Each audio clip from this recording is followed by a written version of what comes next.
Nadine Morano, bonjour. Bonjour. Député européen. Vous êtes rare sur les plateaux télé. Là, mais à chaque fois que je viens, vous me dites ça. Mais non, mais c'est vrai, non, mais je sais pas. Enfin bon, d'accord. Bon, invitez-moi plus souvent. Ouais. Bon, allez, on va commencer avec l'affaire Fillon. J'avais envie d'en parler. Vous avez vu ce qui s'est passé? La magistrate en charge de l'enquête affirme avoir subi des pressions pour ouvrir une information judiciaire. Oui. Pression du procureur général. Éliane Houlette, qui dirigeait le parquet financier, nommé par François Hollande, a d'abord résisté, évoquant la nécessité d'avoir plus d'éléments. Puis, Éliane Houlette a ouvert l'information judiciaire le 24 février 2017. Finalement, elle a dit aussi qu'elle était persuadée qu'elle avait suffisamment d'éléments pour le faire. Quelle réaction ? Est-ce que vous pensez... Je ne suis même pas consternée. Est-ce que vous pensez que le pouvoir à l'époque a volé l'élection à François Fillon? Oui, mais on n'a pas arrêté de le dire, Monsieur Bourdin. Oui. Donc il faut reprendre un petit peu nos déclarations à ce moment-là. On a bien vu cette célérité de la justice, du parquet national financier, qui sur la base d'un article du Canard enchaîné s'autosaisit avec une rapidité incroyable. Et voilà, en fait, le parquet national financier était devenu un bras armé politique. Pour aller, on va dire, assassiner politiquement notre candidat. Cette élection, elle était considérée comme imperdable. Donc il fallait bien opérer d'une manière un peu plus violente. François Fillon l'a perdu aussi de sa faute, en partie quand même, non? Je pense qu'il a. Non. Je pense que sa communication n'a pas été très bonne en la matière, mais je crois aussi que les faits le démontrent. Il y a eu des pressions. Elle le dit. Bon, c'est dommage qu'elle le dise que maintenant, mais on n'est pas dupe. Personne n'est dupe. Donc François Fillon a été d'ailleurs médiatiquement condamné. C'est ce qui était profondément scandaleux. Il y a eu un jugement médiatique. Donc il était dans un piège, dans une espèce de souricière. C'était absolument dramatique. Et pour la première fois de la Ve République, la droite n'a pas eu de candidat au second tour de l'élection présidentielle. Ce qui est, c'est une opération. Ça va peut-être vous arriver en 2022 aussi, que la droite n'ait pas de candidat. Je ne sais pas. Au second tour de la présidentielle, vous avez, la droite qui est en pleine recomposition, non? Je ne sais pas, parce que j'ai entendu hier Robert Ménard, qui était à votre place, nous dire que Marine Le Pen ne serait pas élue en 2022. Vous êtes d'accord d'ailleurs ? Oui, je pense que Marine Le Pen n'a aucune chance d'être élue présidente de la République. Mais pourquoi ? Pourquoi dites-vous tout cela ? mais pourquoi ? Parce que elle incarne encore le ras-le-bol, elle incarne la contestation, elle n'incarne pas une forme de proposition crédible.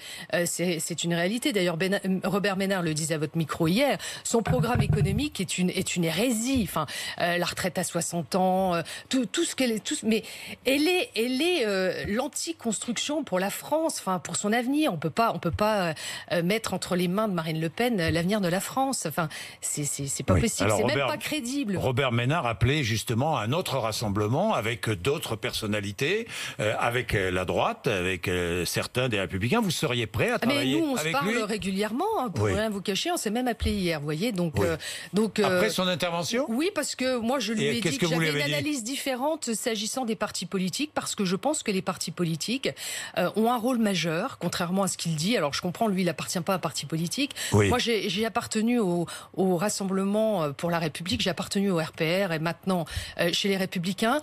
Nous avons une organisation territoriale de gens qui partagent nos convictions, nos valeurs, nos idées, qui viennent dans notre parti politique, qui travaillent dans nos fédérations départementales. Et aujourd'hui, on représente dans les communes les plus gros bastions de la droite et le centre.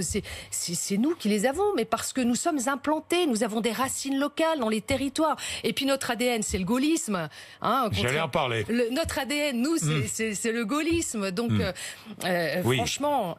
Oui, Robert Ménard qui n'est pas particulièrement gaulliste. Oui, mais moi, oui. Enfin, c'est le début de mon engagement politique. Mais vous pourriez créer un grand rassemblement. Il faut construire l'avenir. Il faut construire 2022 approche. Oui, mais 2022 approche. Et puis, vous savez, quand j'entends sur les plateaux télé la première opposition, la force d'opposition, c'est Marine Le Pen. Mais enfin, excusez-moi, la réalité, c'est que le nombre de parlementaires, de députés qui incarnent l'opposition, la vraie opposition, ce sont les Républicains. Nous avons plus de 100 députés, plus nos sénateurs, plus les députés européens. C'est une force parlementaire qui nous pose de fait comme la première force d'opposition. Et puis mais sur pourquoi est-ce que les Français ne le voient pas, ne le sentent pas, parce que vous n'existez pas suffisamment, parce que vous n'avez pas de leader? Vous avez un leader? Qui est votre leader aujourd'hui? Qui serait votre candidat en 2022? Tiens, aujourd'hui. Vous savez, bon, vous le connaissez? Non, mais vous l'avez rappelé tout à l'heure. Oui. Nous avons subi une très lourde défaite électorale. Oui. De ça, il a fallu il y a 3 ans.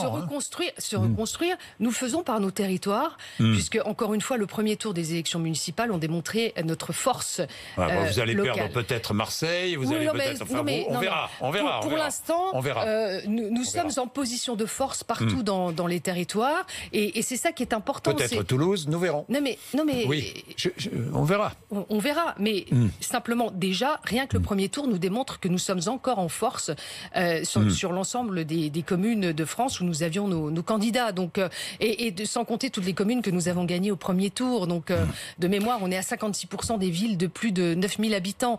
Donc, il faut quand même regarder ce que sont les Républicains. Nous, on est un parti de gouvernement.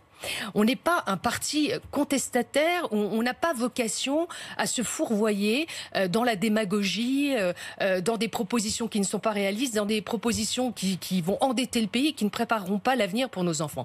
C'est pas ça, nous. Et la réalité, c'est que nous devons occuper justement cette voie centrale pour l'alternance pour la France. Alors oui, pour l'instant, c'est vrai, vous avez raison, même si nous sommes en ordre de bataille, nous n'avons pas d'incarnation présidentielle. Non. Et pour ne rien vous cacher, ça nous affaiblit un peu. Donc je suis pressé d'avoir... Vous avez une idée ? Vous avez une idée ? Il faut nous donner encore un peu de temps. D'abord, nous allons pas... Est-ce que vous voyez à l'horizon poindre votre candidat, le visage aussi, de votre candidat ou votre candidate ? Non, mais notre force un homme ou une femme ? Notre force aussi, c'est que nous avons beaucoup de personnalités de talent dans notre famille politique et de personnalités d'expérience.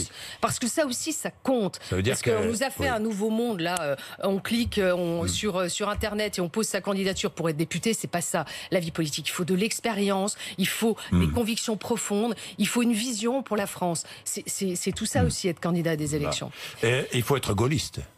Votre candidat devra être gaulliste. Non, enfin, je dis gaulliste parce que tout le monde se revendique du gaullisme aujourd'hui. Oui, mais être gaulliste, ça veut dire quoi? C'est d'abord un message, vous savez. C'est d'abord... C'est être aussi décolonisateur, quand même, non? Hier, on a fêté l'appel du 18 juin. Oui. Bon, et cet appel, c'était quoi? C'était un appel à la résistance. C'est le contraire de ce que fait M. Castaner et de M. Macron, qui, eux, mettent un genou à terre. Genou à terre. Moi, quand je l'ai entendu chez vous, Christophe Castaner, heureusement que j'étais assise, parce que sinon je serais tombée de l'armoire. Voilà quelqu'un qui est ministre de l'Intérieur et qui a toléré une manifestation illégale. C'est le contraire du gaullisme. Le gaullisme, c'est l'ordre, c'est l'autorité de l'État, c'est la manifestation de soutien à Adama Traoré, c'est cela. Mais c'est scandaleux. Enfin, vous vous rendez compte vous l'auriez interdite, vous? Mais bien sûr que je... alors, il faut savoir où nous sommes en crise sanitaire et les rassemblements publics de plus de 10 personnes sont interdits, ou ça n'est pas interdit et vous permettez les manifestations. D'ailleurs, vous aurez constaté que le préfet de police a fait un article 40 pour dénoncer justement cette manifestation illégale, contrairement à son ministre de l'Intérieur. Donc complètement en porte-à-faux avec le ministre de l'Intérieur. Vous l'aimez bien, le préfet de police Moi, j'aime l'autorité, j'aime l'ordre. Et moi, je ne supporte plus ce qu'on voit aujourd'hui. Alors, ces minorités tyranniques, là, qui veulent venir débouler des statuts, parce qu'il y a eu un fait très grave aux États-Unis, vouloir calquer ce qui s'est passé aux États-Unis en France, je trouve ça scandaleux. Parce que la manifestation de soutien à Adama Traoré, l'affaire Traoré n'a rien de racial, Monsieur Bourdin, mais rien. Elle n'a rien de racial. D'ailleurs, comme vous le savez, 2 gendarmes qui ont procédé à son arrestation sont antillais. Mais on est dans une affaire judiciaire et dans un acte politique d'une espèce de minorité tyrannique qui veut faire pression, là encore, sur la justice. Et vous avez un ministre de l'Intérieur qui, de fait, s'est positionné du côté des délinquants et n'a pas soutenu ce qui aurait dû être son devoir et le respect de sa fonction, ces hommes. Il aurait dû soutenir la police, les gendarmes et même les policiers municipaux, l'ensemble de nos forces de sécurité. Aujourd'hui, il les a désarmés moralement. Vous avez trouvé une cible tous, hein. C'est Christophe Castaner. Non, c'est même pas ma cible. Moi, c'est même pas ma cible, Christophe Castaner. Je fais un constat, mais je vais vous dire la réelle cible aujourd'hui, c'est Emmanuel Macron. Monsieur Bourdin, quand Monsieur Macron, le président de la République, vient faire une déclaration télévisée et qu'il dit son respect aux forces de l'ordre, la reconnaissance de la nation force de l'ordre, sont des mots. Les actes auraient mérité qu'il démette Monsieur Castaner de ses fonctions. On ne peut pas dire qu'on va tolérer une manifestation interdite. Il n'y a plus d'ordre. On ne peut pas dire que sur soupçon avéré de racisme, on prend des mesures de sanction. Qu'est-ce que ça veut dire? Tout ça est contraire à la mission, à la fonction du ministre de l'Intérieur, couvert par le président de la République. Je suis désolée, c'est le président de la République aujourd'hui qui est le chef de l'État. Eh bien, le chef de l'État n'est pas à la hauteur. On n'accepte ni la capitulation, ni la servitude, disait Charles de Gaulle. Oui. Et il parlait aussi de bon sens et d'honneur, le général de Gaulle. Voyez-vous aujourd'hui du bon sens dans les politiques qui sont menées? Emmanuel Macron a perdu son honneur? Non, il a profondément affaibli la France. Franchement, Monsieur Bourdin, il a profondément affaibli la France. Je parle même pas du spectacle de la fête de la musique à l'Élysée. Rappelez-vous, c'était pitoyable. L'image de la France, sa force sur la scène internationale, sa force aussi d'un point de vue économique. La France est très affaiblie, comme vous le voyez. On va entrer à ce Conseil européen extrêmement affaibli. Je vais en parler. Oui. Important aujourd'hui. Oui, c'est très important. Nadine Morano, quelques mots encore sur De Gaulle. Marine Le Pen est gaulliste, Jean-Luc Mélenchon est gaulliste, tout le monde est gaulliste. Il n'y a plus de gaullistes. Non, mais elle a fait une faute majeure. Enfin, elle aurait dû s'abstenir. C'était un fiasco, son escapade à l'île de Sein. D'abord, elle y va la veille, le jour de la capitulation, d'un point de vue historique, elle s'impose alors que chacun sait que les racines du Front National se sont faites sur l'antigaullisme. Sont pas des gaullistes, sont des anti-gaullistes. Et pendant toute sa carrière, Marine Le Pen a accompagné son père. Alors après, si elle avait voulu changer de braquet politique, dans ce cas-là, elle créait un autre mouvement politique et elle se construisait une autre vision de la France. Mais elle ne peut pas se réclamer du gaullisme. Quand j'ai entendu dire il n'y a pas de parti politique de filiation au général de Gaulle. Pardon, le RPR est le parti de filiation à cette époque-là dans lequel moi je suis rentrée, puisque nous sommes de la même génération à peu près avec Marine Le Pen. Elle oublie ça, elle oublie le RPF, elle oublie le RPR, elle oublie l'UMP, elle oublie les Républicains. Ça la dérange, mais la réalité, c'est que la filiation gaulliste, c'est nous. Alors, Marine Le Pen demande un moratoire sur l'immigration. C'est possible, ça ? Un moratoire sur l'immigration? Moi, je crois tout simplement, mais moi je le dis, j'attends pas Marine Le Pen pour parler des questions migratoires, comme vous le savez. On voit que aujourd'hui, on a une immigration beaucoup trop importante, une intégration défaillante, et quand l'ensemble de nos compatriotes voient sur les plateaux télé ce qu'ils ont vu à Dijon ou ailleurs, je crois que ça n'est plus possible. Il faut limiter massivement l'immigration dans notre pays. Il faut renvoyer chez eux tous ceux qui sont en situation illégale. Il faut renvoyer les demandeurs d'asile qui commettent des délits et des crimes chez nous. Voilà, je veux dire, il faut une politique de fermeté. Difficile de renvoyer des demandeurs d'asile, hein? Difficile, hein? Quand ils sont demandeurs d'asile et qu'ils commettent un délit, ou quand ils se promènent avec des battes de baseball... Difficile d'expulser des réfugiés, Nadine Morano. Quand ils n'ont pas obtenu... Parce que j'entends ça ici ou là. Mais la Convention de Genève existe. Quand ils n'ont pas obtenu le statut de réfugié... Vous savez, quand on est réfugié, je ne parle pas de ceux qui ne sont pas obtenus, je parle des réfugiés. Nadine Morano, parce que j'ai entendu dire, il faut renvoyer les réfugiés, mais c'est pas possible.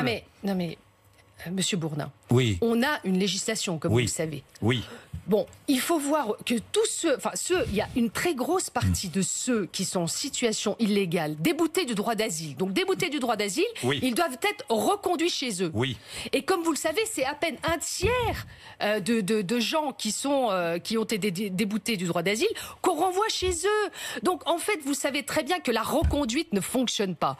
Voilà. Moi, j'ai été dans un centre de rétention administrative. Je peux vous dire que même les personnels qui y travaillent sont atterrés, parce que ceux qui sont là, qui devraient être renvoyés chez eux, parce qu'ils sont justement en centre de rétention administrative pour pouvoir être renvoyés chez eux, quand ils n'obtiennent pas l'autorisation du pays d'origine pour repartir, le laissez-passer consulaire, eh bien, on ne les renvoie pas. Et au bout du délai, quand le délai est fini, on les fait ressortir du centre de rétention administrative. C'est une catastrophe. Nadine Morano, puis on parle beaucoup de racisme en ce moment, déboulonner des statuts. Oui, et puis il faut enlever le mot race du dictionnaire. Vous mangez, vous mangez du riz. Oui, j'ai entendu. Oui, mais il faudrait peut-être aussi enlever le mot problème du dictionnaire, comme ça peut-être qu'on en aurait pu. Oui. Nadine Morano, vous mangez du riz Uncle Ben's? Vous avez vu ce débat, non? Oui, vous n'avez pas vu le packaging qui est jugé raciste aux États-Unis? Oui, non mais... Moi, quand j'ai vu que Autant n'emporte le vent était déprogrammé, qu'est-ce que vous voulez? Moi, j'ai adoré Autant n'emporte le vent. Je l'ai regardé plusieurs fois et je pense que c'était un chef-d'œuvre. Est-ce que vous êtes favorable à l'instauration de statistiques ethniques? Je pense que ce serait intéressant de savoir. Oui, moi, je suis pas défavorable aux statistiques ethniques. Oui. Je ne suis pas défavorable. Voir un peu comment est composé notre pays, qui arrive, qui se retrouve en prison, comment est composée notre population carcérale. Je pense que les Français ont le droit de savoir. Le seul objectif, et non pas pour lutter contre les discriminations. Lutter contre les discriminations... elles existent. Vous savez, elles existent. Elles sont même en augmentation. Oui, mais... Moi, je pense d'après la Ligue des droits de l'homme. Oui, mais je ne pense pas que le racisme, quand on parle de racisme, qui est basé sur la couleur de peau, on appartient tous à l'espèce humaine, qu'on soit noir, blanc, qu'on soit... on est tous pareils. On a les mêmes droits, mais aussi on a les mêmes devoirs. Je crois que ce qui dérange surtout dans des pays qui subissent une immigration forcée, on va dire forcée, parce que des gens qui arrivent dans notre pays, qui sont venus en demandant l'asile, sans respecter les règles, qui ne repartent pas, les gens ne tolèrent plus cette immigration forcée.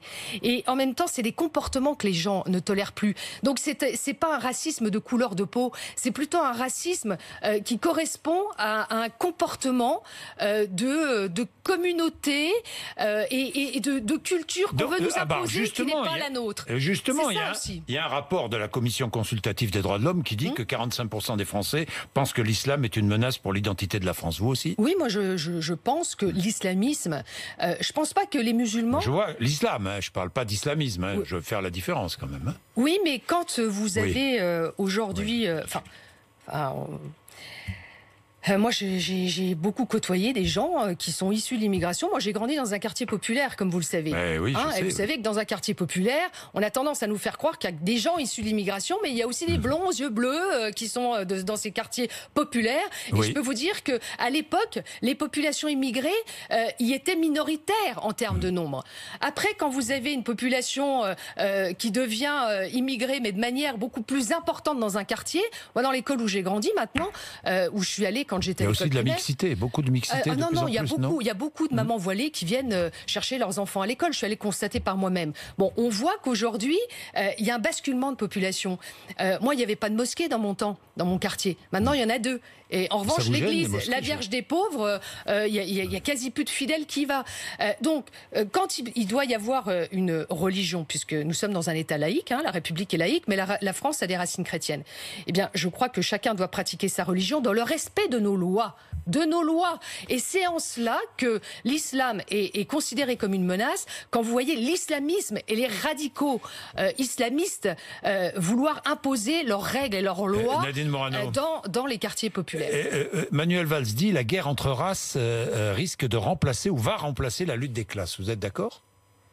Mais je crois qu'il a pas tort. Il a pas tort. Mais c'est une vérité. Quand vous avez aujourd'hui des Tchétchènes qui combattent contre des Maghrébins qui se retrouvent à la mosquée pour faire un pacte de non-agression, excusez-moi, mais dans quel pays on vit? Mais moi, j'en ai ras-le-bol de tout ça. Quand j'entends les Tchétchènes nous dire « Ah bah oui, mais nous, on est venus défendre un jeune, on doit respecter nos lois. » Qu'est-ce que ça veut dire? C'est pas une communauté contre une autre. C'est la justice ici qui doit régner. C'est l'autorité de l'État, c'est l'ordre. Qu'est-ce que ça veut dire, ces communautés qui viennent se bagarrer chez nous? Moi, je veux pas d'une libanisation de la France. Quand j'entends « Ah bah oui, mais on veut déboulonner les statuts parce que, vous comprenez, nous, Français issus de l'immigration », qu'est-ce que ça veut dire, Français issus de l'immigration? Quand on est Français, on accepte... C'est que beaucoup de ces Tchétchènes sont devenus Français. On accepte, quand on veut venir en France, et quand on veut devenir Français, et quand on est devenu Français, eh bien, on accepte notre culture, on accepte nos lois, on accepte notre histoire avec. Parce que si on n'est pas content, on prend ses valises et on s'en va. Bien. C'est clair. Alors, je terminerai sur l'Union européenne. Plan de relance, 750 milliards d'euros. Est-ce qu'il faut vraiment mutualiser les dettes ? Écoutez, je suis assez sceptique sur la proposition qui nous est faite par la Commission. On va voir. Il va y avoir des discussions qui vont être... Mais j'ai même vu que le Parlement demandait 2000 milliards. Mais alors, bon, non mais ce qu'il faut voir, la proposition qui sera faite, qui va être examinée, la proposition de la Commission va être examinée par les États membres. D'abord, tout le monde n'entre pas dans cet examen avec l'esprit fait de la même manière. C'est-à-dire que l'Allemagne entre dans cette post-crise Covid, avec beaucoup plus d'atouts économiques. Oui, non mais d'accord. Non mais d'accord. Vous avez des pays plus faibles. 750 milliards, faut-il oui ou non mutualiser la dette ?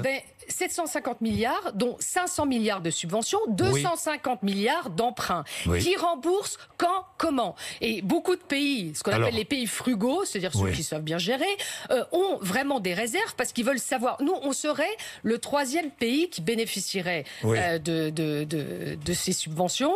Mais c'est bien. Oui, non, mais c'est bien, mais il faut savoir qui paye et comment. Donc tout ça n'est pas encore très clair. Moi, je crois qu'il faut évidemment qu'on soit solidaires ensemble. Il faut voir maintenant les modalités.